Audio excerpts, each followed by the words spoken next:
लड़ाई संविधान को बचाने की थी। देश ने नरेंद्र मोदी जी को साफ कह दिया है कि हम आपको नहीं चाहते हैं। इंडिया गठबंधन और कांग्रेस पार्टी सिर्फ एक राजनीतिक दल के खिलाफ नहीं लड़ी थी।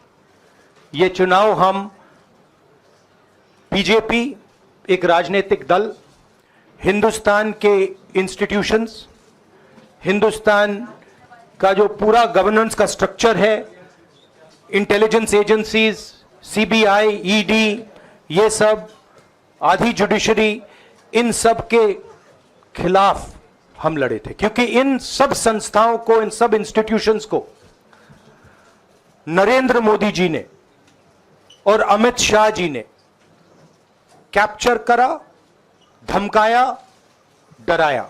लड़ाई संविधान को बचाने की थी, कॉन्स्टिट्यूशन को बचाने की थी। और मैं आपको सच बताऊं तो मेरे माइंड में था पहले से, जब इन्होंने हमारा बैंक अकाउंट कैंसिल किया, जब चीफ मिनिस्टर्स को जेल में डाला, पार्टियां तोड़ी, मेरे माइंड में था कि हिंदुस्तान की जनता अपने संविधान के लिए एक साथ खड़ी होकर लड़ जाएगी।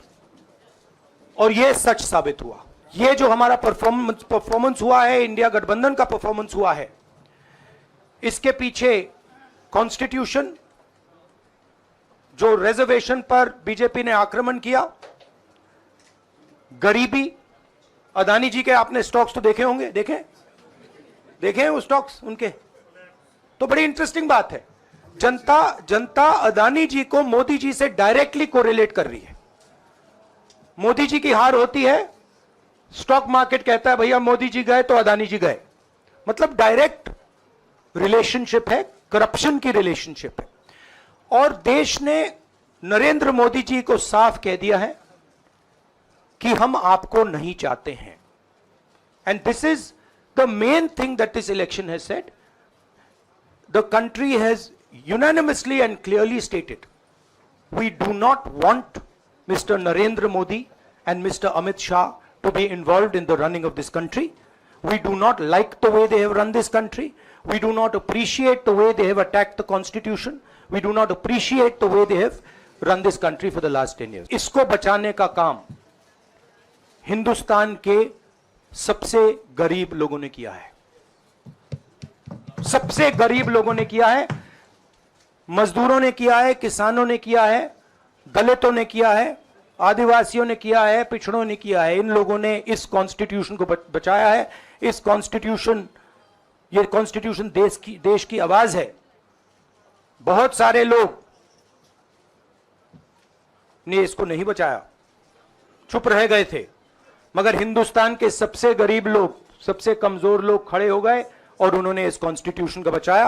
आप अपोजिशन में रह के आप और पार्टी मजबूत करना चाहते हैं या सरकार बनाना चाहते हैं? आप चाहते क्या हैं? नहीं, देखिए, हम एक कोalition के भाग हैं, ठीक है।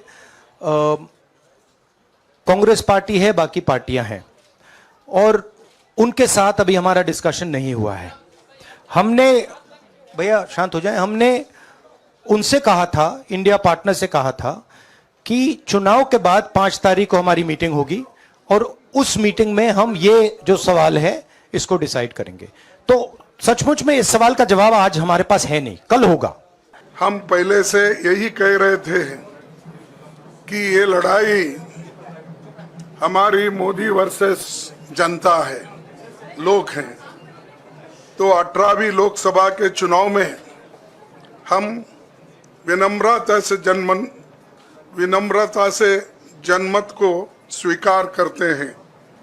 इस बार जनता ने किसी एक दल को पूर्ण बहुमत नहीं दिया, खासकर सत्ताधारी दल भाजपा ने एक व्यक्ति, एक चेहरे के नाम पर वोट मांगा।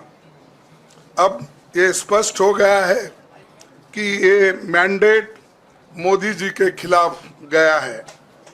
ये उनकी राजनीतिक और नैतिक हार है।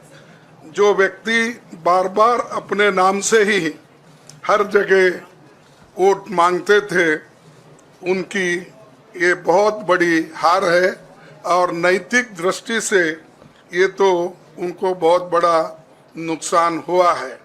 कांग्रेस के घोषणा पत्र के बारे में मोदी जी ने जो झूठ फैलाया, जनता ने उसे समझ लिया।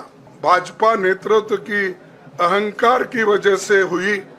उन्होंने धीरे धीरे सारे संवैधानिक संस्थाओं के ऊपर गैर कानूनी तरीके से कब्जा करने की कोशिश की।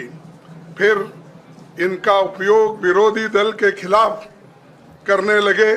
जो दब गया उसे दबा के अपने तरफ लिया, जो नहीं दबे उसकी पार्टी को तोड़ दिया, नहीं तो फिर जेल में डाल दिया। लोगों को ये विश्वास हो गया था कि मोदी जी को एक मौका और मिला तो अगला हमला संविधान पर सीधा होगा और लोकतंत्र पर होगा।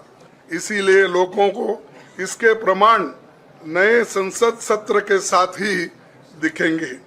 खुशी इस बात की है कि भाजपा इस षड्यंत्र में अब सफल नहीं हो पाएगी। अभी हमारी लड़ाई अंजाम तक नहीं पहुंची है। एक अकेला हिंदुस्तान को बचाने वाला चुनाव है।